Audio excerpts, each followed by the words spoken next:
ये जो अभी टिप्पणी की है डी.वाई. चंद्रचूड़ ने, जो कि पहले चीफ जस्टिस ऑफ इंडिया भी रहे हैं, राम मंदिर और बाबरी मस्जिद का जो विवाद था अयोध्या में, उसके संबंध में की है।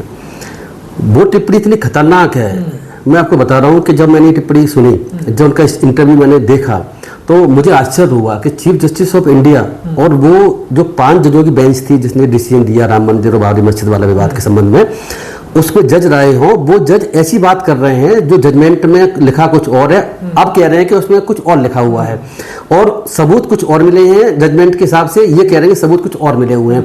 तो मैं ऐसा कह सकता हूं आपके चैनल के माध्यम से कि ये जो उन्होंने खतरनाक ट्रेंड शुरू कर दिया है, इन्होंने चीफ जस्टिस ऑफ इंडिया ने, जो ex chief justice of India है, ये बहुत खतरनाक ट्रेंड है। इससे जुडिशरी की पूरी साख पूरे देश में नहीं, विदेशों में जो है बिल्कुल जीरो की तरफ अग्रसर हो रही है। और अगर ऐसे चलता रहा तो मैं बता रहा हूँ सुप्रीम कोर्ट की और कोर्टों की वैसे भी आज की इमेज बहुत खराब है। आप वैसे कहा क्या ऐसा है कि राम मंदिर और बाबरी मस्जिद का जजमेंट जो आया था 19 में, उसमें 5 जजों की बेंच थी। तो 5 जजों की बेंचों में जस्टिस गोगोई भी थे और एक जो है ये डी.वाई. चंद्रचूड़ साहब भी थे, बाकी 3 जजेस और भी थे। तो 5 जजों की बेंच ने वो जजमेंट दिया, तो वो सबको पता ही है कि मुस्लिम के पक्ष में नहीं गया, वो हिंदुओं के पक्ष में गया।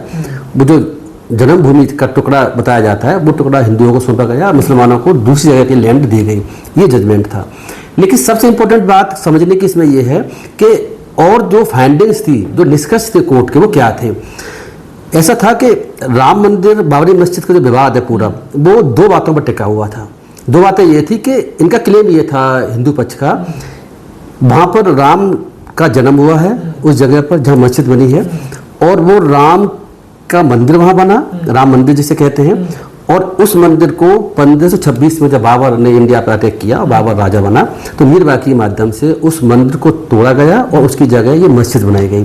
तो इनका क्लेम पूरा लंबे समय तक, जहाँ आपको पता होगा कि इस संबंध में पहले राम मंदिर के आंदोलन को आगे बढ़ाने के लिए जो अडवाणी जी जो हैं, पहले बीजेपी के जो नेता थे, अभी भी हैं, तो उन्होंने एक रथ यात्रा भी निकाली। तो हमें याद है पूरी तरीके से, मैं उस वक्त छोटा था, तो मुझे याद है कि उनका सिर्फ एक बात यही था कि रामलला का मंदिर तोड़ करके मस्जिद बनी है, तो इस मस्जिद को तोड़ करके ही हमारा आगे रामलला का मंदिर बनेगा, ये उनका क्लेम था। लेकिन सुप्रीम कोर्ट ने अपने जजमेंट में हिंदुओं को तो वो जगह दे दी कि आप राम मंदिर बनाइए, बात ठीक है। हमारे हिसाब से वो भी गलत है। वो जजमेंट हमारे हिसाब से आस्था की बेसिस पर था, एविडेंस की बेसिस पर नहीं था। इसमें कोई शक नहीं है। और सर मैं नहीं, ऐसे बहुत से जो टूरिस्ट हैं, बहुत से लोग इस बात को ऐसे देखते हैं। तो जजमेंट में भी है ना, जजमेंट में भी लिखा है, ऐसा कह सकते हैं।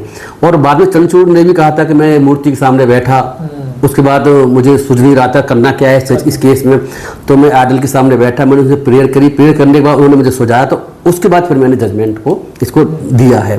तो ये जजमेंट 5 जजों की बेंच ने दिया, जैसे मैंने आपको बताया, जिसमें ये चंद्रचूड़ साहब भी शामिल थे। उस जजमेंट में जो बातें लिखी हुई हैं वो कुछ और हैं, और ये जो अब बता रहे हैं वो कुछ और हैं। अब ये कह रहे हैं चंद्रचूड़ ने, अब ये कहा है, एक श्रीनिवासन कोई पत्रकार है न्यूजीलैंड के, उनको अपने इंटरव्यू देते समय कि उसे जब एक क्वेश्चन पूछा गया चंद्रचूड़ से कि हिंदू लोग जो है मस्जिद को अपवित्र कर रहे थे, तोड़ रहे थे, वहाँ मूर्ति रख रहे थे, तो ये गलत था। तो इसके जवाब में ये चंद्रचूड़ ये कहते हैं कि आप कह रहे हैं कि हिंदू पक्ष जो है मुस्लिमों की जो मस्जिद है उसको अपवित्र कर रहे थे, उसका क्या होगा जब मुसलमानों ने हिंदुओं के राम मंदिर जो मंदिर बना हुआ था उसको तोड़ा गया, उसको अपवित्र किया गया और उसकी जगह मस्जिद बनाई गई। ये चंद्रचूड़ ने कहा। तो पत्रकार जो थे बड़े चौंके। पत्रकार चौंकने का कारण यही था कि भाई राम मंदिर के जजमेंट में जो आपने लिखा हुआ है उसमें तो ऐसी बात कोई भी नहीं है। उन्होंने पूछा भी था कि आप किस बेसिस पे कह रहे हैं, जजमेंट में लिखा हुआ है, ऐसा सबूत नहीं मिला 400 साल तक कि कोई वहाँ राम का जन्म हुआ था, कि राम का मंदिर था, कि राम के मंदिर को तोड़ा गया, ऐसा आपने जजमेंट में लिखा हुआ। तो बोले नहीं, ऐसी बात नहीं है, वहां पर जो है राम का मंदिर था, वहां पर एक मंदिर था और उसको तोड़ा गया था, उसमें मस्जिद बनी थी।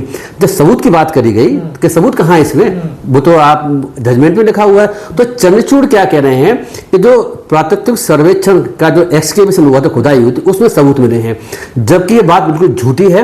मैं आपको बताना चाहता हूं आपके चैनल के माध्यम से पूरे देश को, पूरी दुनिया को, कि मुझे ऐसा लगता है कि अगर चंद्रचूड़ इस बात को कह रहे हैं कि वहां पर पहले मंदिर था, मंदिर को तोड़कर मस्जिद बनाई गई है, और इसके सबूत मिले हैं पुरातत्व सर्वेक्षण की खुदाई में।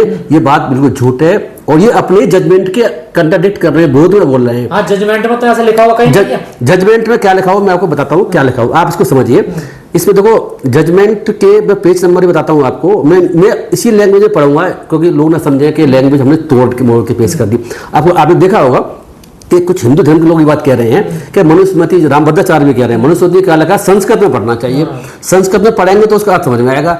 जो औरों ने जो अर्थ कर रखे हैं वो अर्थ का गलत कर रखा है, इसीलिए उसको उल्टी सीधी बात जोड़ दी गई है। तो इसलिए मैं आपके चैनल के माध्यम से जो लैंग्वेज एग्जैक्ट उस जजमेंट में लिखी हुई है उसको पढ़ूंगा, फिर उसको हिंदी अनुवाद करूंगा ब्रीफ में कि उसमें क्या कहा गया और ये चंद्रचूड़ किस तरीके से आज झूठ बोल रहा है। देखिए सुनिए, उसमें रिपोर्ट ऑफ द, ये पेज नंबर बताता हूँ आपको, एनालिसिस ऑन टाइटल करके पेज नंबर 905 पर, जजमेंट के पेज नंबर 905 पर कुछ बातें लिखी हुई हैं। मैं बताता हूँ क्या लिखी हुई है। The report of the ASI indicates the following position, कि एएसआई की रिपोर्ट जो है, जो पुरातत्व सर्वेक्षण विभाग है, उसकी रिपोर्ट क्या कहती है वो अब इसमें लिखा गया है। उसमें सेकंड पॉइंट ये कहा गया है कि the excavation by the ASI has revealed the existence of a pre existing underlying structure dating back to the 12th century. क्या जो पुरातत्व सर्वेक्षण की जो खुदाई हुई है उसमें इसके सबूत मिले हैं कि 12वीं शताब्दी तक वहां पर कोई स्ट्रक्चर थी। 12वीं शताब्दी तक आपको और आपके चैनल के माध्यम बताना चाहता हूं कि ये मस्जिद बनी है 1526 में, यानी 16वीं शताब्दी में। 400 साल पहले की बात बता रहे हैं। 400 साल पहले 12वीं शताब्दी तक वहां पर कोई स्ट्रक्चर थी। ये बात मतलब कोई था वहाँ, कुछ था ना। आगे ये कहा गया है कि हम ये कह सकते हैं कि वो स्ट्रक्चर जो थी वो क्या थी, वो हिंदू रिलीजन ओरिजिन के संबंध में थी। कोई हिंदू रिलीजन संबंधित कोई स्ट्रक्चर वहां पर थी, क्या थी ये नहीं पता, लेकिन वो स्ट्रक्चर कब तक थी, 12वीं शताब्दी तक। ये इंपॉर्टेंट बात है। अब आगे चलते हैं। आगे इसमें ये लिखा हुआ है कि आगे एक reasonable inference can be drawn on the basis of the standard of proof which governs civil trials that. आगे लिखते हैं कि द प्री एग्जिस्टिंग स्ट्रक्चर, एक तो बात यही है कि वो 12th सेंचुरी तक था, नंबर 1। दूसरा उन्होंने ये लिखा हुआ है कि while the ASI report has found the existence of a ruins of a pre-existing structure, the report does not provide the report ये तो कहती है ASI रिपोर्ट कि वहां पर कोई स्ट्रक्चर था, लेकिन रिपोर्ट ये नहीं कहती कि उस स्ट्रक्चर को तोड़ने का कारण क्या था। पहले जो 12वीं शताब्दी में स्ट्रक्चर थी, इस 16वीं शताब्दी की बात नहीं चली, 12वीं शताब्दी जो भी कोई स्ट्रक्चर थी, मंदिर था, जो कुछ भी था, तो उसको उसका डिस्ट्रक्शन कैसे हुआ, वो कैसे टूटी, क्या हुआ, इसका कोई रीजन नहीं है। नंबर 1, क्या खुद टूटी, आपदा से अपनी टूटी, आपदा टूटी, समय के साथ टूट गई, किसी ने खरीद लिया, किसी ने बेच दिया, पता नहीं क्या हुआ, कुछ नहीं पता नहीं।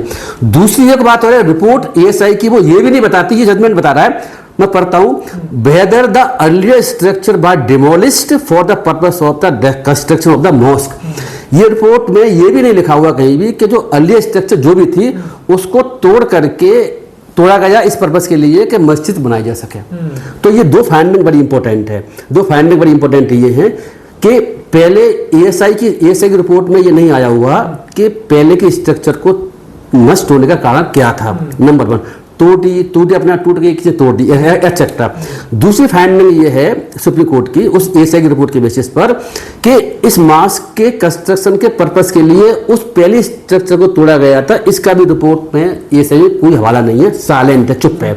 आगे एक और इंपॉर्टेंट बात आ रहा हूं, सेकंड पैरे में ये कहते हैं पेज नंबर 906 में कि since the ASI report dates the underlying structure to the 12th century, there is a time gap of about 4 centuries between the date of underlying structure and the construction of the mosque के construction में और पहले के structure के destruction होने में, टूटने में 400 साल का गैप है।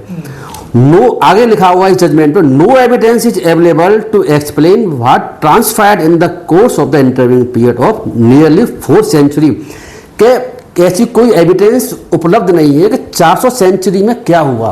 वो 400 सेंचुरी के बीच में 1200 सेंचुरी से लेकर के 400 साल लगे, उस बीच में क्या हुआ, कोई उसके बारे में कोई सबूत नहीं है, ना एएसआई के सबूत है, ना हिंदू पक्ष को सबूत दे पाई कि वो पहले स्ट्रक्चर क्या थी, क्यों टूटी। मस्जिद जो बनी वहां 400 साल बाद बनी है ना सर? 400 साल बाद बनी है, और 400 साल से पहले वहां कोई हिंदुओं की कोई स्ट्रक्चर थी, क्या थी, ये क्लियर नहीं है। और अगर थी तो 400 साल के बाद में क्या हुआ कुछ पता नहीं है। तो सुप्रीम कोर्ट का खुद का ये फाइंडिंग्स है, जजमेंट में लिखा हुआ है कि निष्कर्ष है ये एविडेंस के बाद से एएसआई की रिपोर्ट है, एएसआई की रिपोर्ट के बेसिस पर और की रिपोर्टों के बेसिस पर सुप्रीम कोर्ट ने ये कहा है कि 400 साल पहले स्ट्रक्चर हिंदुओं की थी, ये मानते हैं, लेकिन मस्जिद तो बनी है 1526 में, ना कि 1200 या सेंचुरी में। तो 400 साल तक वहां पर क्या हुआ कुछ नहीं पता, कोई सबूत नहीं मिलता, और इसका कोई सबूत ही नहीं है कि इस मस्जिद को तोड़ने के लिए उस मंदिर को तोड़ा गया था, कोई था तो अगर, और ये भी सबूत नहीं है इस बात के लिए कि इसका पहले कोई स्ट्रक्चर थी तो टूटने का कारण क्या है, डिस्ट्रक्शन वर्ड है, क्या क्यों टूटी क्या नहीं टूटी इसका कोई पता नहीं है।